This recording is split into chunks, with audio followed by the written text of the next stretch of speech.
Trump talking to our allies here who weren't courageous enough to help out with the Strait of Hormuz. So he says, all of those countries that can't get jet fuel because of the Strait of Hormuz, like the United Kingdom, which refused to get involved in the decapitation of Iran, I have a suggestion for you.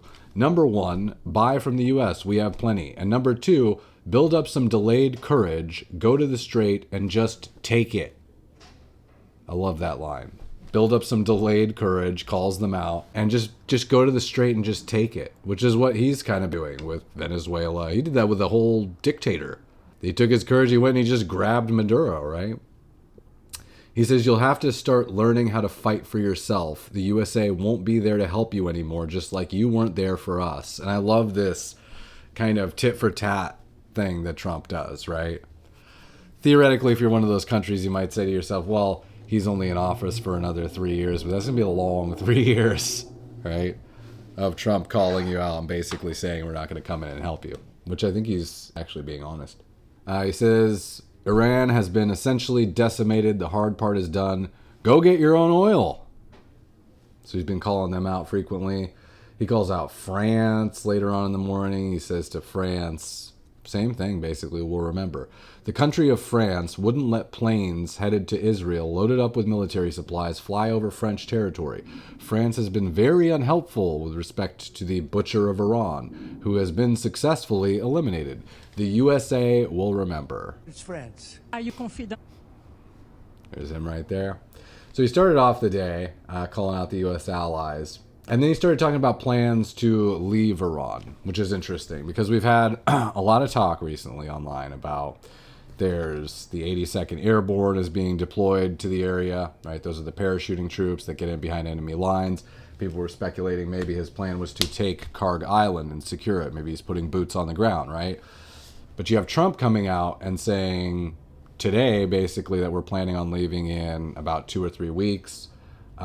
Is here. His plan is essentially to let other countries take the Strait of Hormuz if they want and control it and deal with it after we leave. It says here, this is Eric Doherty on Twitter. President Trump confirms that once the U.S. leaves, the Strait of Hormuz will automatically reopen.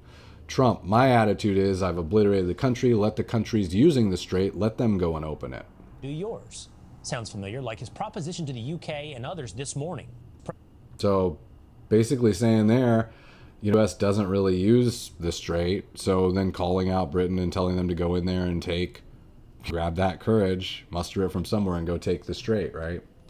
I guess there was a reporter who suggested that mentioned that Iran had threatened to strike U.S. tech companies in the Middle East, and Trump jokes, he says, what did they threaten them with? BB guns? They don't have anything left. Whoops. They don't have much left to threaten. My question for you is, I don't know. I mean, you made a statement. What did they threaten them with? I don't know. Tell me, how did they threaten them? Well, all I know is that they threatened him, sir. What does that mean? Fair enough. He said something nasty. It's funny because now that I'm watching the clip and everything all the way through, it just seems like the reporter was just unprepared. Once Trump starts pressing back, I'm like, what do they threaten with? He's like, I'll get back to you, which is interesting. So yeah, probably no threats. Trump saying he believes it's going to be about 2 to 3 weeks, and then we will leave Iran. Oh my gosh. Hey, one sec.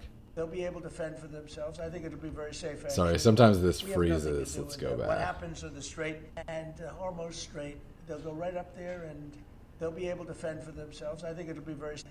The people understand it. We'll be leaving very soon, and if France or some other country wants to get oil or gas, they'll go up through the Strait and Hormuz Strait. They'll go right up there and they'll be able to fend for themselves. I think it'll be very safe, actually, but we have nothing to do with that. What happens to the Strait, we're not going to have anything to do with, because these countries, China will go up and they'll fuel up their beautiful ships and they'll leave and they'll take care of themselves. There's no reason for us to do it.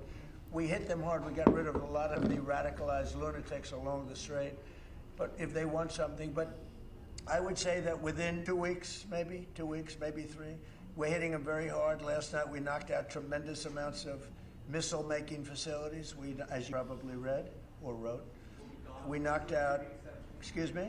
So he says 2 or 3 weeks there, right? 2 or 3 weeks. Now, the counter argument I suppose you could suggest, is that Trump has been using deception a lot before he makes big moves, right? So I suppose the counter argument that you can make is maybe he is coming out and openly suggesting that we're not going to be in Iran for much longer because he actually is planning to take Karg Island. He actually is planning a limited ground invasion in areas, right? Or maybe he is trying to secure the Strait of Hormuz, right? In order to do that, you first have to build up military forces to be able to launch that, right? And you have to find the right timing. So it may be that he's just suggesting that we're not going to be there much longer, downplaying what our operations are going to be in Iran, because he wants to create an environment where, as best as possible, he can strike without warning or have them lower their guard. Which is exactly what he did before we went into Iran, right? He famously removed any reference to Iran from, for instance, his State of the Union address so as not to tip them off or raise any red flags, right? I actually think in this instance, I don't believe he's using deception. And I might be wrong because Trump's been keeping me on my toes recently, but I think he understands, this was sort of my thinking with it from the beginning, you know, the huge difference between drone strikes, air strikes in a country and putting boots on the ground. I think Trump's smart enough to understand that that would be a huge change in how the public views the war in Iran. Certainly raises the stakes, and there's certainly going to be a lot of U.S. casualties if he does that. So I don't know that he's planning anything like that because I think it's a really huge, risky move. I think he understands that. So I think he actually would prefer to be out of Iran as quickly as possible, get in, job done, do it as efficiently as possible, come out where you can say you won and you won big, and walk away without any heavy U.S. casualties. That would be my thinking. But we do have this buildup of some U.S. ground troops in the area. So it is possible that there is one final deception. He's planning to go in and try to take Karg Island or something like that before exiting. So we'll see. But right here, outlining that he's planning on leaving in 2 to 3 weeks.